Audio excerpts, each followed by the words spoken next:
안녕하세요. 열유체 유동 해석 및 설계 최종 발표의 백이현조의 백이현입니다. 저희 조의 주제는 와류 발생으로 인한 차량 후면부의 와류 감소가 주제입니다. 우선 시작하기 앞서 박리 현상에 대해서 말씀드리자면 박리 현상은 유체가 물체의 표면을 따라 흐르다가 점성으로 인해서 결국은 떨어져 나가게 되는 현상을 의미합니다.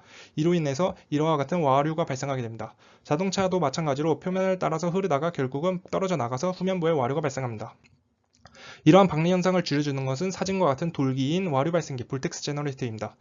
이런 와류 발생기들은 유체가 만약 X방향으로 흐르고 있을 때 와류를 의도적으로 발생시켜서 Y방향, Z방향으로부터 에너지를 흡수하여서 X방향으로 더 잘 흐를 수 있게 해줍니다. 저는 이러한 볼텍스 제너레이터와 그 다음에 최근 들어서 고물가, 고유가, 친환경 규제 등에 맞물려서 판매량이 증가하고 있는 경차에 집중해 보았습니다. 승용차의 경우 유선형 디자인, 즉 공기역학적인 디자인을 선택하여서 후면부의 와류를 크게 줄일 수 있습니다. 하지만 경차의 경우 최소한의 사이즈로 최대한의 효율을 만들어내기 때문에 공기역학적인 디자인을 선택하기 어렵습니다. 따라서 전면부의 유체의 충돌로 인한 고압과 후면부의 와류로 인한 저압, 이 두 개의 압력 차이로 인해서 항력이 발생하게 됩니다. 따라서 저는 와류 발생기를 통해서 후면부의 압력 저하를 감소시킨 다음에 최종적으로 항력을 감소시키자는 목표를 가지고 설계를 진행하였습니다. 저의 3D 차체 설계입니다. 매우 단순히 설계하였습니다. 계산을 어렵게 하는 바퀴, 사이드 미러 등은 제거해서 볼텍스 제너레이터만의 효과를 확인하기 위해서 설계하였습니다. 또한 계산 시간을 단축시키기 위해서 절반만을 설계하였습니다. 저의 솔버입니다.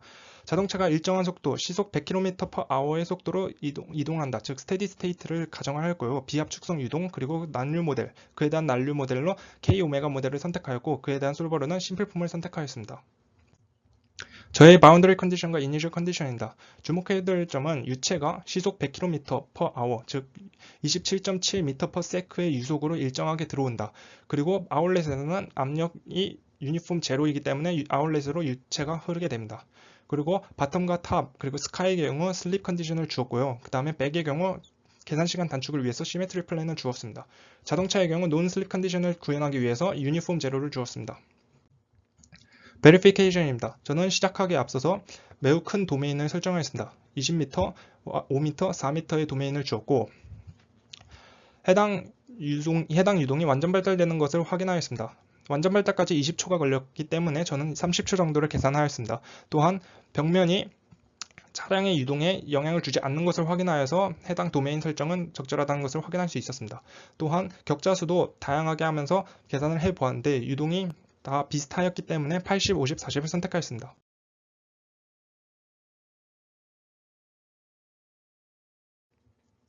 저의 비교 대상군입니다. 가장 우선적으로는 볼텍스 제너레이터가 없는 모델과 그 다음에 15mm의 수직 볼텍스 제너레이터, 그 다음에 박리가 발생한 후의 볼텍스 제너레이터, 그 다음에 5mm 볼텍스 제너레이터인데요. 두께는 2mm, 길이는 10mm로 통일하였습니다. 그리고 해당 위치에 설치하였는데요.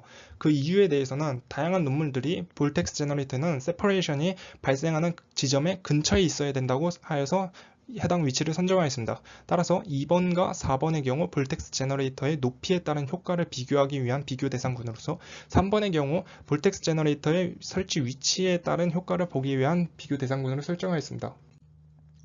해석 결과 비교입니다. 첫 번째로는 속도장애입니다. 속도장애의 경우에는 큰 차이점을 확인할 수 없었습니다. 하지만 압력장애의 경우 큰 차이를 확인할 수 있었습니다. 우선 박리 후의 볼텍스 제너레이터와 15mm의 수직 볼텍스 제너레이터의 경우 기존의 모델과는 큰 차이를 확인할 수 없었습니다. 하지만 5mm 수직 볼텍스 제너레이터의 경우 육안으로 봐도 큰 폭으로 압력 저하 영역이 크게 감소했다는 것을 확인할 수 있었습니다. 또한 최소의 압력 또한 감소했다는 것을 확인할 수 있었습니다. 압력 벡터 장애입니다. 육안으로 봤을 때도 기존의 볼텍스 제너레이터가 없는 모델과 5mm 수직 볼텍스 제너레이터의 모델이 큰 폭으로 차이가 있다는 것을 확인할 수 있었습니다. 이러한 해석 결과들을, 이러한 압력장을 오픈폼에서 제공해주는 기능을 활용해서 뽑아낼 수 있었습니다. 따라서 해당 압력 계수로 변환해 보았습니다. 해당 그래프에 대한 설명을 하자면 자동차의 전면부에서는 유체의 충돌로 인해서 엄청난 고압이, 그리고 본넷과 전면 유리에서는 약간의 장애물이기 때문에 약간의 압력 상승, 그리고 갑자기 해당 영역에서는 장애물이 없어지기 때문에 압력이 감소하는 모습을 볼 수 있습니다. 그 다음에 주목해야 될 점은 볼텍스 제너레이터가 설치되는 위치, 즉 후방 유리의 위치인데요. 해당 영역에서는 와류가 세퍼레이션이 발생하여서 와류가 시작되는 지점입니다. 그 영역에서 엄청난 양의 압력 강화가 확인되었습니다. 볼텍스 제너레이터 이전까지는 큰 차이는 없었지만 볼텍스 제너레이터 이후에 큰 차이가 있는데요. 해당 영역을 확대해보면 이와 같습니다. 우선 주목해야 될 점은 주황색의 경우 볼텍스 제너레이터가 설치되지 않은 모습이고요. 그 다음에 15mm의 볼텍스 제너레이터랑 5mm의 볼텍스 제너레이터가 압력 강화가 저하된 모습을 확인할 수 있었습니다. 그리고 오히려 방리 후에 볼텍스 제너레이터가 설치된 모습은 큰 폭으로 오히려 압력이 더 감소한 모습을 볼 수 있었습니다. 그리고 또한 5mm 볼텍스 제너레이터의 경우 15mm의 볼텍스 제너레이터보다 더 큰 폭으로 압력이 증가한 모습을 볼 수 있었습니다. 정리하자면 5mm의 볼텍스 제너레이터의 경우 압력 저하가 감소하는 효율적인 모습을 보여줬습니다. 평균적으로 2.6% 감소하였습니다. 15mm 볼텍스 제너레이터의 경우 압력 저하가 감소하였지만 그 효과가 매우 미미하였습니다. 마지막으로 방리 후의 볼텍스 제너레이터는 오히려 압력 저하가 증가하는 비효율적인 모습을 보여줬습니다. 그 값은 약 7.64%나 증가하였습니다. 밸리데이션입니다. 우선 첫 번째로 저는 레이놀즈 수를 먼저 구하였습니다. 유동의 경우 27.7m/s, 그 다음에 동점성계수, 그리고 길이의 경우 천장의 길이를 대입하여서 1.87 곱하기 10의 6승을 구하였습니다. 평판 위의 유동의 경우 레이놀즈 수가 100만을 넘어가면 난류라는 모습을 통해서 저희는 1.87 곱하기 10의 6승이어서 난류라는 것을 확인할 수 있었습니다. 그 다음에 저희는 난류 경계층, 유체역학 2시간에서 배운 난류 경계층의 공식에 대입하였습니다. 해당 공식을 통해서 저희는 난류 경계층이 약 13.9mm라는 것을 확인할 수 있었습니다.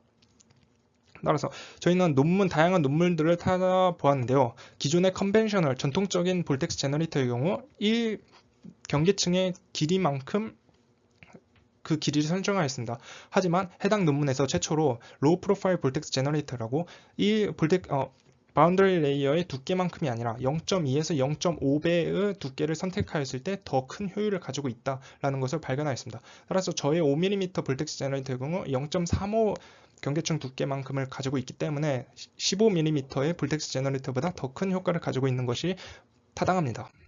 마지막으로 방리 후에 볼텍스 제너레이터의 압력의 저하가 오히려 증가했던 모습의 경우 방리가 발생한 후에 볼텍스 제너레이터를 맞이하는 경우 오히려 이는 더 큰 장애물로 인식되었기 때문에 압력이 더 큰 폭으로 감소한 모습을 확인할 수 있었습니다.